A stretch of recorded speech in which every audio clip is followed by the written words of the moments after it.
하나님께서 우리 성도들의 모든 가정에 하늘의 평안과 축복 주시기를 진심으로 원합니다. 이렇게 되돌아보면 우리 자녀들의 일도 그렇고요, 가정 일도 그렇고 정말 하나님께서 은혜 주시고 평강 주시고 복 주셔야지만 되어지는 것 같습니다. 또 자녀들에게 하나님께서 특별히 은혜와 평강의 복을 주시기를 원합니다. 이제 엊그제 한 목사님께 전화가 왔어요. 목사님, 어버이날 그 교회는 무슨 선물해요? 그래가지고 우리는 이런 선물을 하고 준비되어 있어. 그랬더니 우리는 못 구했는데 어떻게 해요? 그래서 여기 박홍근의 이불이 좋은데 한번 와서 사봐. 그래가지고 쪼르르 왔더라고요. 근데 이제 저렴하게 해주셔가지고 아주 흡족하게 돌아가는데, 그때 목사님을 모시고 한 집사님인가가 이제 운전을 해고 왔더라고요. 젊은 분인데, 근데 아주 열심히 또 목사님을 잘 섬기더라고요. 차를 한잔 마시면서 이런저런 얘기를 하는데 목사님이 얘기를 하네요. 저분이 어떤 분인지 아냐? 요즘 엄청 참 이 교회에 열심히 있고 얼마나 아름답게 신앙으로 성장하고 변화되는지 모르겠다. 무슨 일이 있었는데요? 예전에는 잘 나가는 사업가고 지금도 사업을 잘하고 계신데요.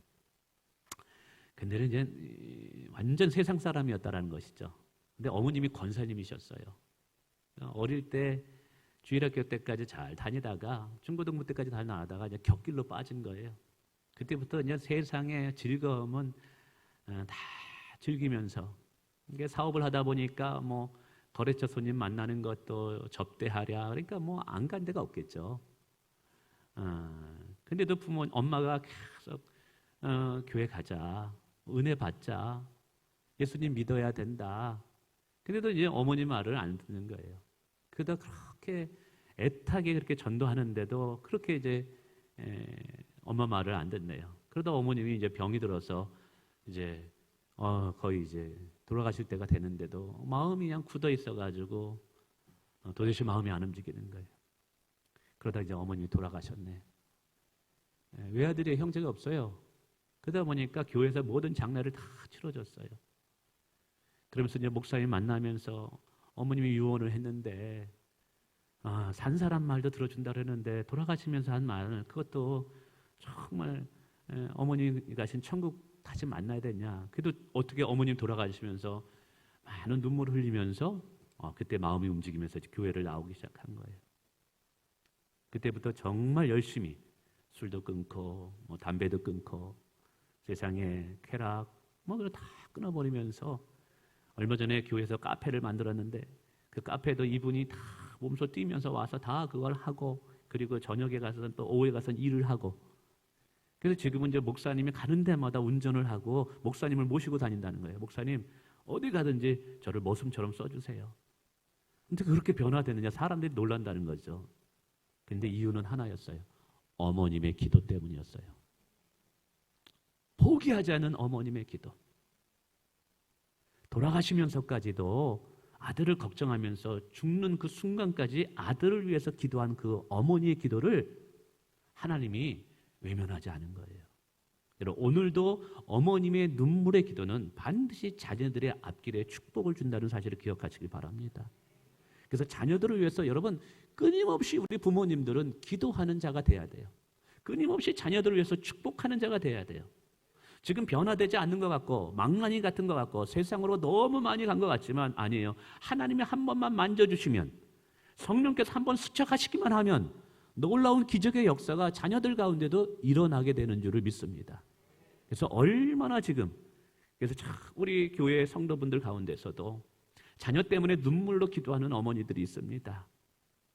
자녀들 때문에 매일같이 쉬지 않고 기도하는 우리 권사님들 계셔요.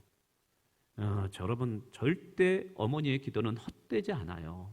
그래서 이 가정의 달에 여러분, 축복의 하나님, 은혜 하나님, 응답하시는 하나님을 바라보시면서 오늘도 여러분 기도의 사명, 자녀들을 위해서 끊임없이 포기하지 않고 기도하는 어머님들이 되시기를 주님의 이름으로 축원을 드립니다. 그래서 제가 우리 성도분들을 이 가정의 달에 참 축복하고 싶은데 뭐로 축복할까 하는 중에 이 고넬료 가정이 생각이 나더라고요.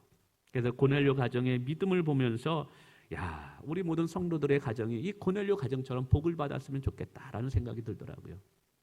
근데 이 고넬료 가정이 하나님 앞에 어떠한 가정이었냐면 오늘 4절에 보니까 이런 말씀이 있습니다. 후반부에 내 기도와 구제가 하나님 앞에 상달되어, 그 다음이 중요합니다. 기억하신 바가 되었으니라고 말합니다. 고넬료 가정은 하나님께 기억되어지는 가정이었던 거예요. 하나님 앞에 기억되어짐을 받는 가정. 아멘. 이것은 하나님께 인정을 받은 가정이라는 거예요. 하나님의 마음을 흡족하게 하는 가정이었다는 거예요. 무더운 여름철에 이 농부가 땡볕 일을 합니다. 얼마나 덥겠어요. 그때 시원한 냉수 한 그릇, 그 냉수 한 그릇을 시원하게 마시면 속이 시원하잖아요. 이렇듯이 하나님의 마음을 시원케 한 가정이 오늘 고넬료 가정이라는 거예요. 그래서 하나님 앞에 뭐라고 축복받고 칭찬을 받냐면 인정받는, 기억되어지는 가정이라는 사실이에요. 여러분, 성경에 보면 하나님께 인정을 받을 때, 하나님께 기억되어지는 그 은혜를 누릴 때 하나님은 그냥 내버려 두지 않아요. 기억하는 자들을 반드시 들어서 하나님의 영광을 위하여 기념비적인 사람으로 사용하신다는 사실이에요. 오늘 우리도 여호와께 기억되어지는 가정으로 칭찬을 받을 때 여러분, 하나님의 나라를 위해서 우리 가정이 기념비적으로 쓰임받는 가정이 될 줄 믿습니다. 하나님 나라를 위해서 기념비를 세울 수 있는 가정이 되시기를 주님의 이름으로 축원을 드립니다. 여러분, 한나라는 여인이 있었어요. 이 여인이 아이를 못 낳았어요. 그는 천대를 받고 무시를 당하고 조롱을 당하죠. 얼마나 서러웠겠어요. 근데 이 여인이 여호와를 경외함으로 하나님 앞에 간절히 기도하자 성경이 뭐냐면 여호와께서 그녀를 기억하셨다, 생각하셨다라고 말합니다. 똑같은 거예요. 오늘 같은 단어예요. 하나님께 기억되어졌을 때, 하나님께 생각되어졌을 때 그 자식이 없어서 조롱과 무시를 당했던 여인이 어떻게 됩니까? 사무엘이라는 위대한 선지자를 배출시킵니다. 그래서 모든 이스라엘 민족으로부터 부러움을 받는 여인이 되더라는 사실이에요. 하나님께 기억이 될 때 모든 사람에게 부러움을 받는 여인이 됐다라는 거예요. 아브라함 보세요. 그의 조카 롯이 소돔 고모라에서 멸망을 당할 때였습니다. 그때 하나님께서 아브라함을 생각하사 그의 조카 롯을 구해주는 역할이에요. 여기서도 뭐냐면 아브라함을 기억하사 생각하사라고 이야기합니다. 하나님께서 여러분이 기도할 때 하나님께서 여러분의 기도를 기억해 주시는 축복이 임하기를 원합니다. 여러분이 헌신할 때, 여러분이 예배드릴 때, 여러분이 찬양할 때 하나님께서 그 찬양을 기억해 주시는 축복이 임하기를 원합니다. 다윗도 보세요. 하나님께서 기억되어졌다는 거예요. 하나님께서 인정하셨다는 거예요. 그러니까 기억되어지고 인정되니까 하나님은 이 다윗을 그냥 목동으로만 쓸 수 없었던 거예요. 아까운 거예요. 그래서 하나님께서 그를 들어 이스라엘의 주권자로 삼는 축복을 허락하게 됩니다. 하나님도요, 오늘도 축복할 사람을 찾고 계셔요. 하나님의 뜻을 이룰 사람들을 찾고 계셔요. 그냥 목동으로, 그냥 잊혀지는 그런 사람으로 그냥 내버려 두기가 하나님도 아까운 거예요. 왜 그랬을까요? 다윗이 하나님께 기억되어지는 인생을 살았기 때문에 그런 거예요. 자, 그러면 고넬료 가정은 오늘 좀 더 구체적으로 하나님께 기억되어짐으로 인해서 어떤 축복을 받았느냐 하면 4절에 보니까 천사를 보내어 하나님께 칭찬을 받는 일이 보여지게 됩니다. 칭찬을 받게 되죠. 천사가 이르되 내 기도와 구제가 하나님 앞에 상달되었다. 그리고 기억하죠. 이게 다 그리스도의 칭찬 아니에요? 하나님의 칭찬 아니겠어요? 오늘 근데 참 재미있는 것이 있어요. 천사를 통해서 고넬료에게 말합니다. 내 기도와 구제가 하나님 앞에 상달되었다. 기억되었다. 보셨다라는 것이죠. 여러분, 오늘도 우리 하나님은 우리의 모든 것을 보시는 분이십니다. 보시는 분이에요. 모든 것을 다 보시는 분이에요. 우리가 다른 사람에게 숨기기 위해서 나를 꾸미고 앞에서 사람을 속일 수 있어요. 사람을 속일 수 있어요. 근데 하나님은 속일 수가 없어요. 절대로 하나님 앞에서는 여러분 거짓된 것을 숨길 수가 없습니다. 그러니까 모든 것을 보시는 하나님 앞에서 죄를 짓는 자들에게는 그것이 두려움이에요. 왜? 죄는 받는 심판을 가져오니까. 그러나 남모르게 주님을 위해서 헌신한 삶을 사는 사람들, 남모르게 골방에서 교회를 위해서, 선교사님을 위해서, 하나님의 영광을 위해서 기도하는 사람들, 목사님도 몰라요, 장로님들도 몰라요, 심지어는 우리 성도들도 몰라요. 그러나 지금 하나님이 다 보고 계신다는 사실이에요. 하나님이 다 기억해 주신다는 사실이에요. 우리도 사람들이 이렇게 이야기할 때, 나에게 좋은 일을 할 때 목사도 잊어버릴 때가 있어요. 근데 여러분, 하나님은 절대로 하나님을 위해서 헌신한 것을 잃어버리지 않고 기억하시는 분임을 믿으시기 바랍니다. 여러분, 이 말을 들을 때 고넬료가 얼마나 기뻐했을까요? 여러분, 칭찬은요, 사람, 즉 고래도 뭐 춤추게 한다고 해요. 사람에게 칭찬을 받아도 그렇게 기분 좋은데, 여러분, 오늘 고넬료가 하나님께 칭찬을 받았을 때 이 고넬료가 얼마나 기뻐했을까요? 얼마나 즐거워했을까요? 할렐루야. 이거는 여호와를 경외하는 자들이 아는 그 즐거움이에요. 한번 생각해 보세요. 여러분이 힘들고 어려워요.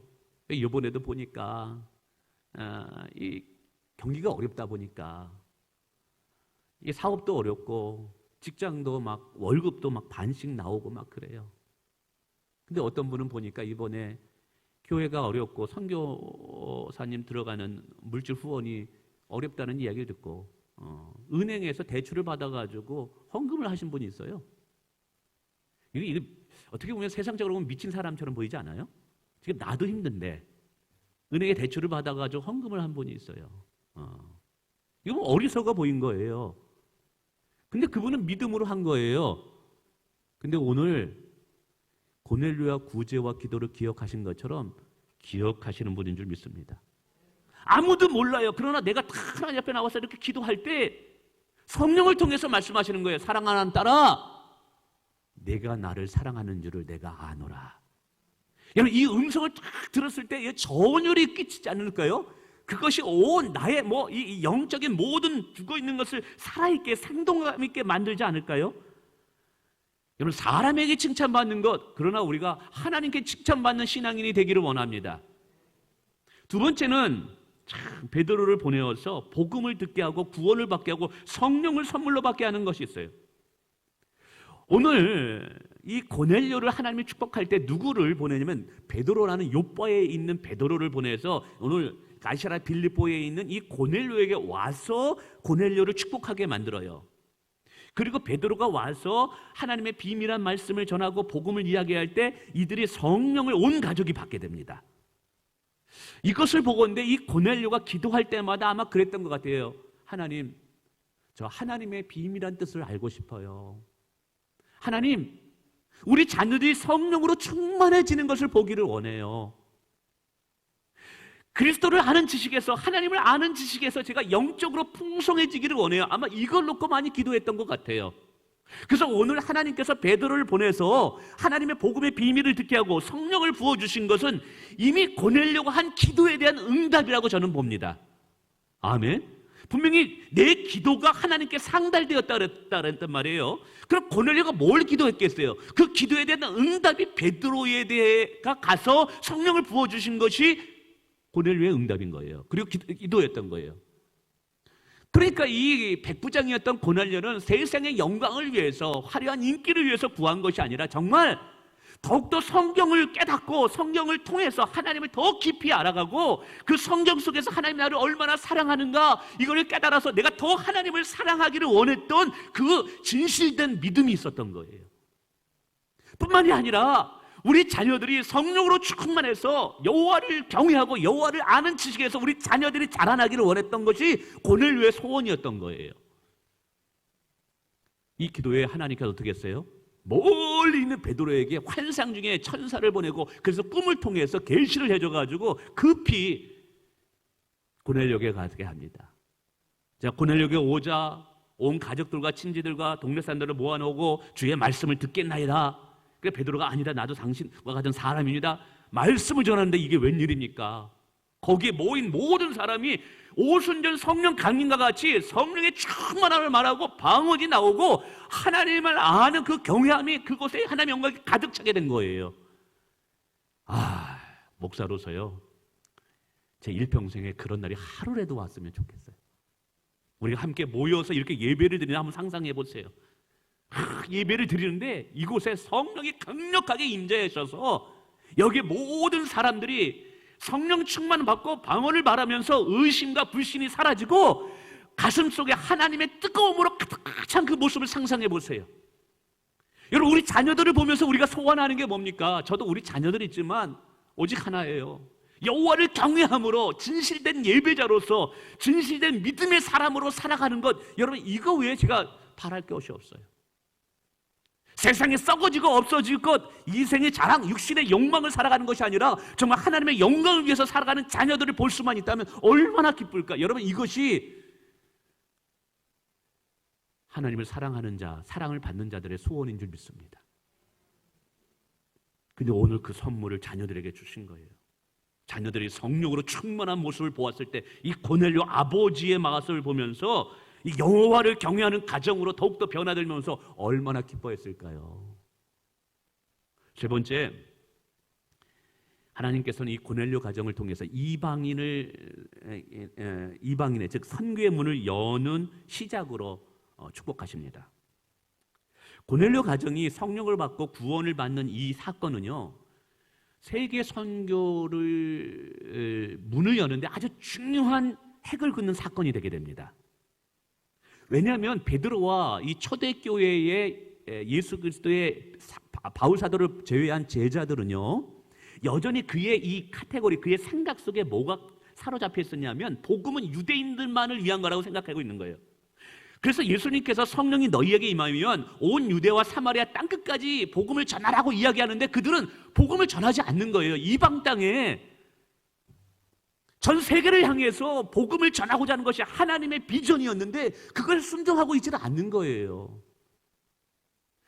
그런데 하나님께서는 이 베드로에게 뭘 목격하겠냐면 여호와를 경외하는 자는 누구든지 신분과 상관없이 족속과 상관없이 성령을 부어주신다는 이 사건을 깨달음으로 그에게 있어서 복음의 문, 선교의 문에 이 관점을 열어놓게 됩니다.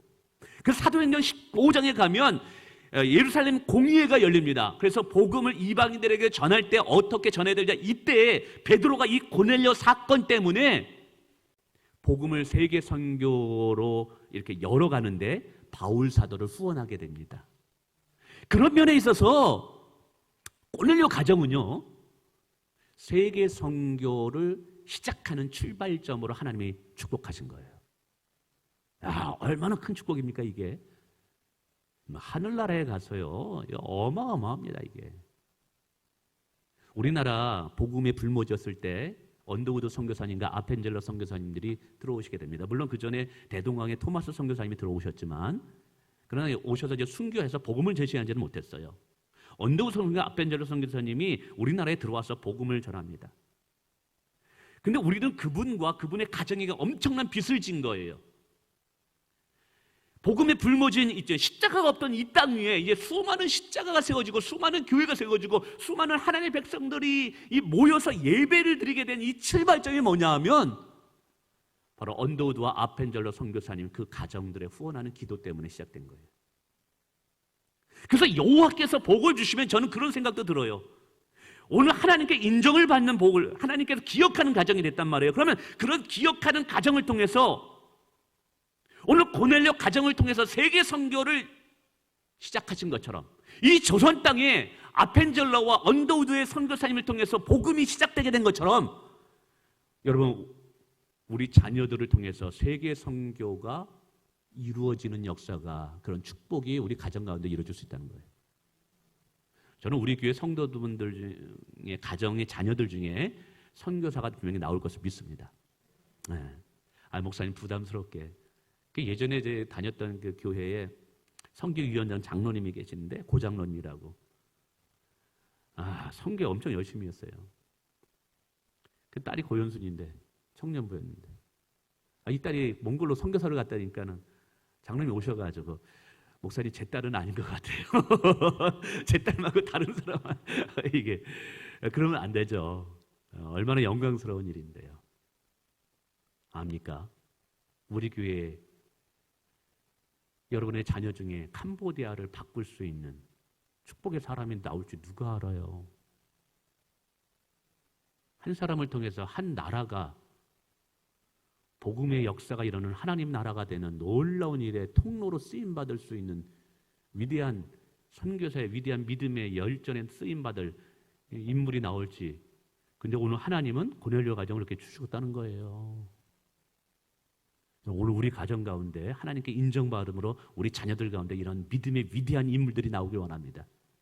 그래서 10년, 20년, 아니 100년이 지나도 저 성수동에 할렐루야 선교교회라는 그 교회에 어느 학생이 있었는데 그 학생을 통해서 어느 땅이 이렇게 바뀌게 되었다. 여러분, 그것이 믿음의 명문 가문이 되는 것이고 하나님 나라를 위해서 기념비를 세우는 자녀들이 되는 거예요. 그러면 이 고넬료 가정이 어떻게 해서 이런 축복을 받았느냐? 물론 여호와를 경외하기 때문에 그렇다래요. 그런데 그거를 좀 구체적으로 하나님께 축복받은 비결을 한번 생각해 봅시다. 고넬료 가정이 이렇게 하나님께 인정받았어요. 하나님께 기억되어졌어요. 하나님께서 하나님의 나라를 위해서 이 고넬료 가정을 통해서 기념비를 세웠어요. 도대체 어떠한 신앙의 삶을 이 가정이 그렇게 살았기 때문에 그럴까? 간단히 몇 가지를 세우면 우리 한번 2절을 먼저 한번 보겠습니다.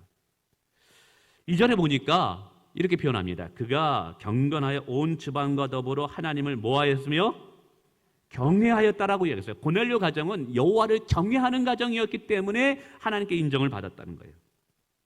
그런데 고넬료만 본인만 하나님을 경외한 게 아니에요. 온 식구가 여호와를 경외했다 그랬어요. 근데 고넬료 입장에서 이게 믿음 생활하는 게 쉽지 않아요. 지금 고넬료는 로마의 백부장이에요. 100명의 군인을 거느리는 아주 영광급 장교예요. 그러니까 고넬료는요, 이미 장교, 당시에 로마 시민도 엄청난 특권을 얻었는데, 로마의 장교라 그러면요, 어마어마한 특권과 부귀와 명예와 이런 것들이 다 보장된 삶이에요. 보장된 삶이에요. 근데 로마 장교가 될 때 반드시 로마 장교에게 요구하는 것이 있습니다. 그것은 뭐냐면 로마의 황제 세이저에게 복종하고 섬길 것을 요구합니다. 그러니까 하나님이 생각해보자. 그런 고넬료가 지금 하나님을 섬긴다 이 말이에요. 여러분, 이것 자체 잘못되다가는요, 이런 요구를 받게 되는 거예요. 너 황제를 섬길 것이냐? 내가 믿는 하나님을 섬길 것이냐? 그랬을 때 여러분, 황제를 거부하고 유일한 하나님만 섬기겠다 그러면 지금 고넬료가 누리고 있는 명예, 인기, 부귀, 그 모든 화려한 것들은 다 포기하고 버려야만 되는 그런 어떻게 보면 상황인 거예요. 그런 상황에도 불구하고 고넬료는 어떻게 해요? 여호와를 경외했다고 표현하고 있다는 거예요. 뿐만이 아니죠. 여러분, 고넬료가 로마의 지배자의 군인으로 이곳에 와 있는 거예요. 식민지에 어떻게 보면 다스리는 자로 와 있는 거예요. 근데 당시에 2000년 전의 문화만 해도요, 이 나라와 민족마다 본인들이 섬기는 신이 있어요.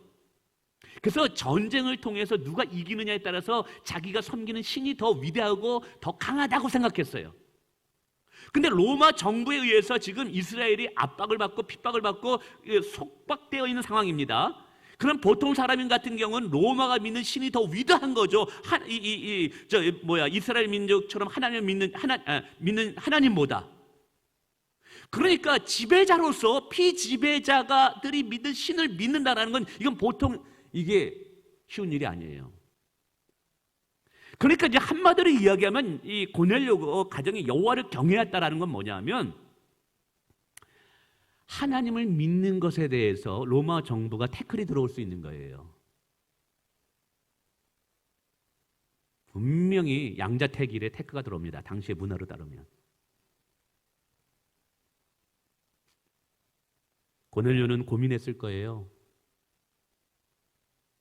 본인이 믿는 믿음을 포기할 것이냐, 하나님을 포기할 것이냐, 아니면 내가 지금 누리고 있는 로마 장교로서 화려한 멋진 집,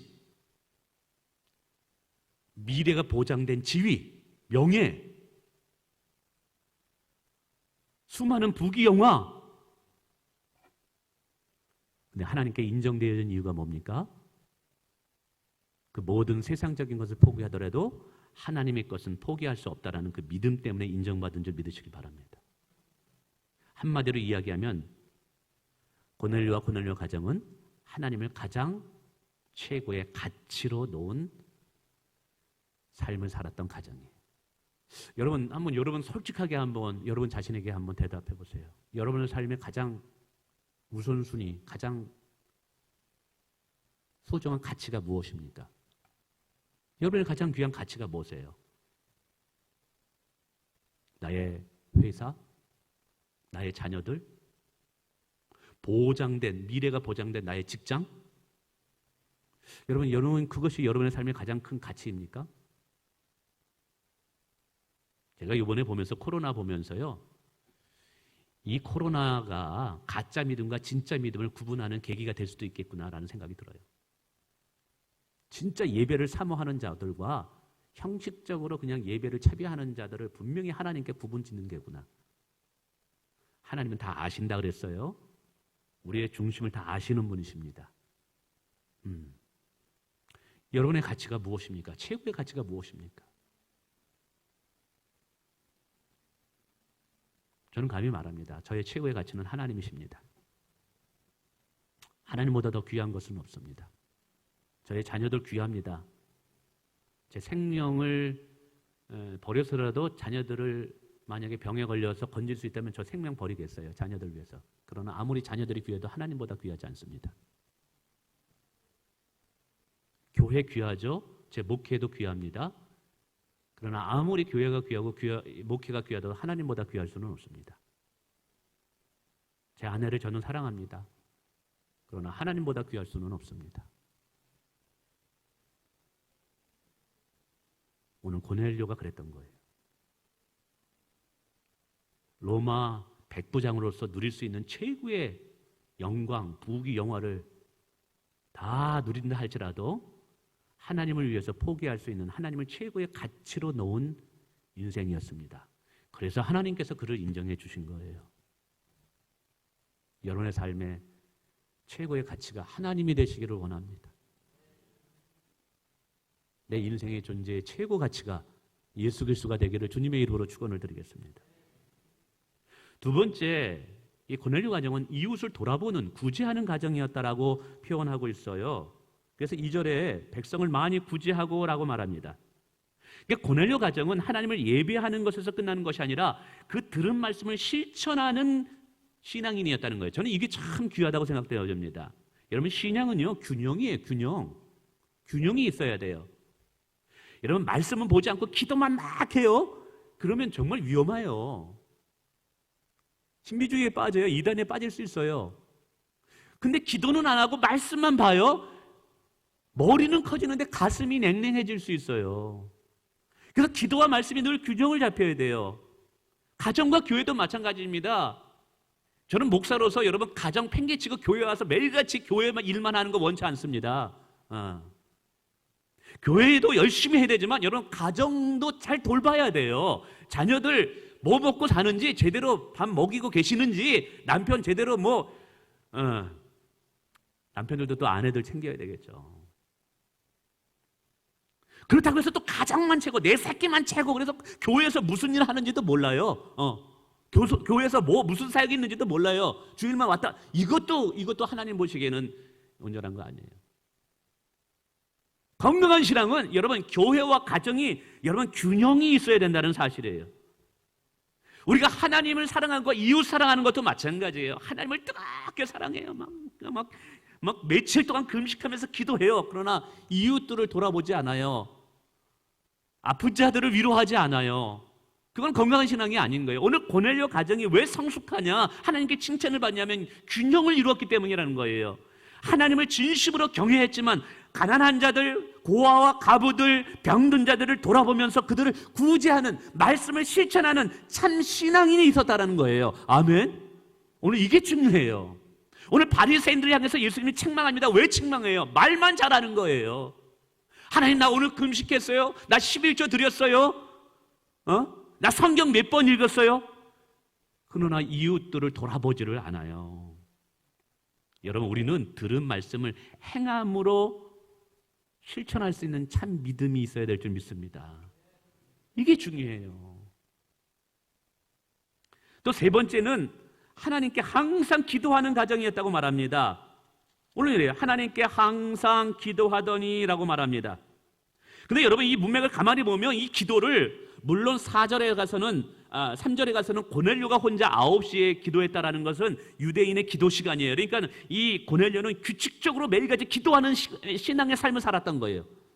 여러분 이 기도도요, 어떤 분은 그래요. 무시로 난 기도합니다. 걸어 다니면서 기도합니다. 근데 죄송합니다. 규칙적인 기도가 없으면요, 걸어 다니는 기도는 그거 제가 믿을 수가 없어요. 말로만 기도한다고 얘기할 가능성이 높아요. 그리고 오늘 기도하는 것은 뭐냐? 가족이 함께 기도했다라는 사실을 기억하셔야 돼요. 고넬료 한 사람만 기도한 것이 아니라 가족이 함께 모여서 기도했다라는 거예요. 가족이 모여서 기도했다라는 건 가정예배 드렸다라는 거예요. 가정예배.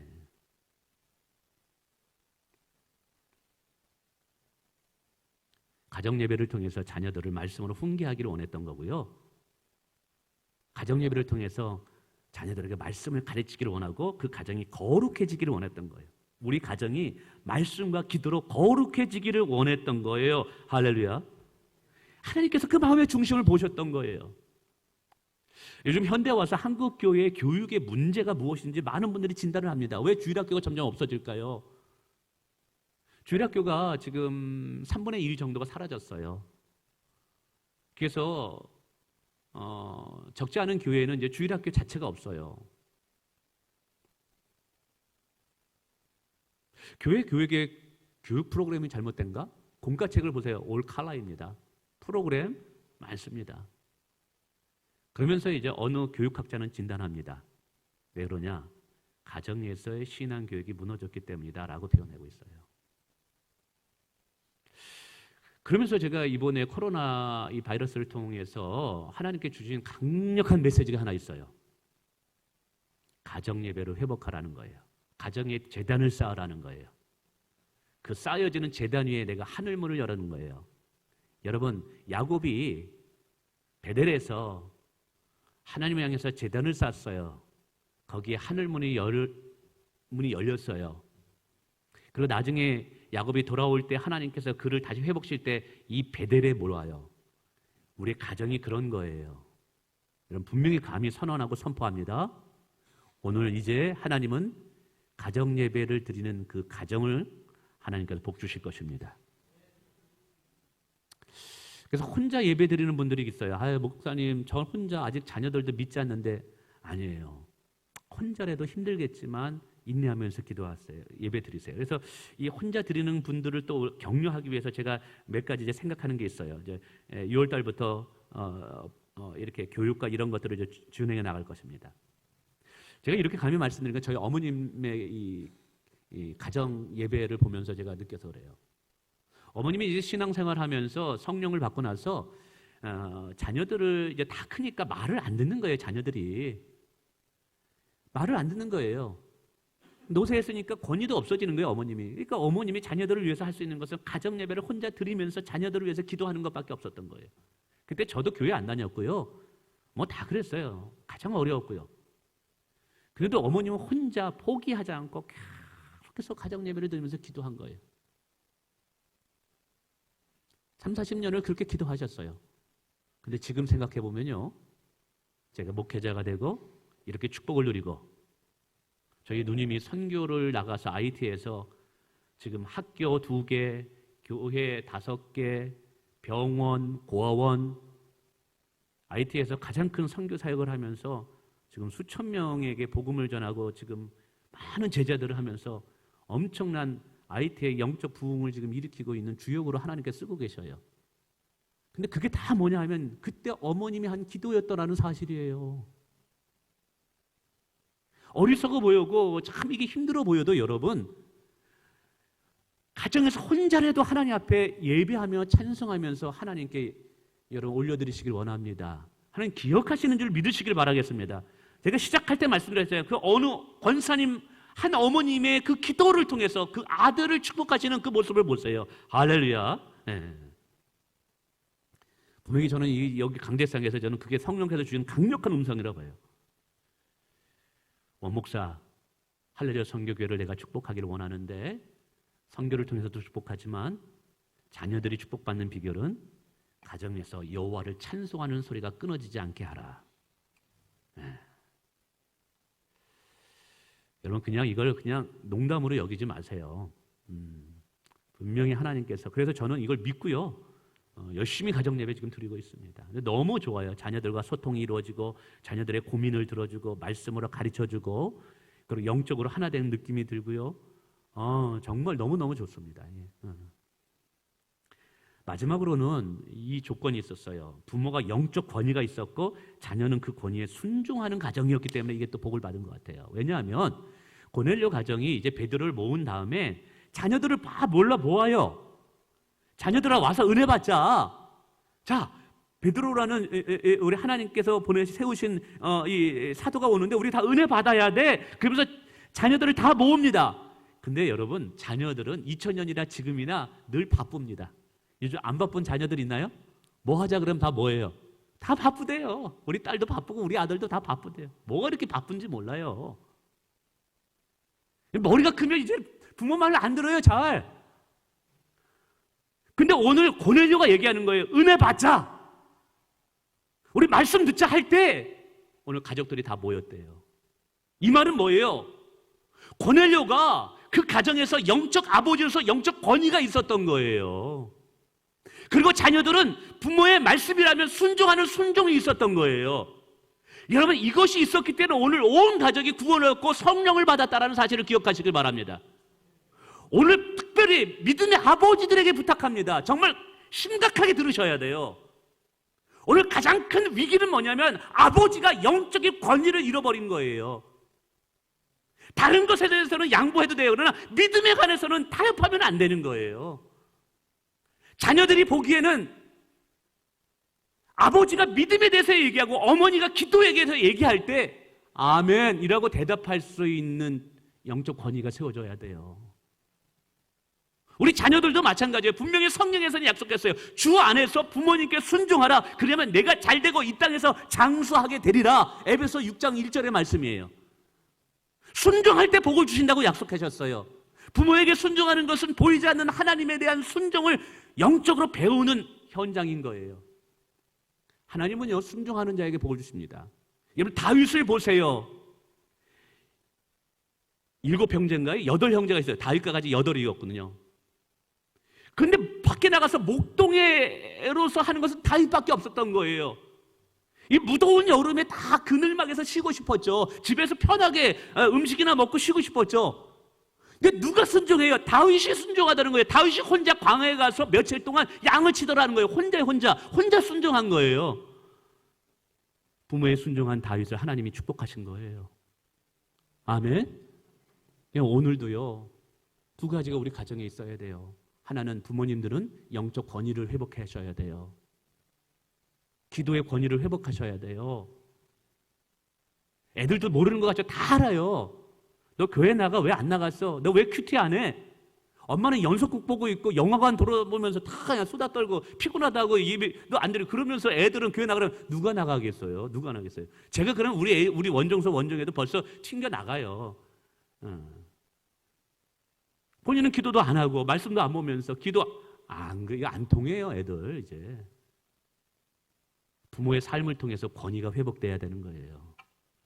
그리고 자녀들 순종하시기 바랍니다.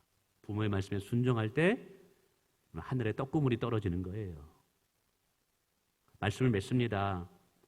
하나님께서 고넬료 가정처럼 여러분 가정을 축복하시길 바라요. 하나님께 기억되지는 가정이 되시길 바라요. 그래서 여러분의 가정이 고넬료 가정처럼 하나님 나라를 위해서 기념비를 세우는 가정이 되길 원해요. 오늘 고넬료 가정은 사도행전의 10장에서 축복받은 가정으로 기념비가 되었거든요. 그래서 여러분의 가정이 하나님의 나라에 기념비를 세우는, 그래서 하나님께서 축복한 가정 보면 저 가정 봐라 라고 말할 수 있는 하나님의 영광을 위한 기념비가 세워지는 가정이 되시길 바랍니다. 기도하겠습니다.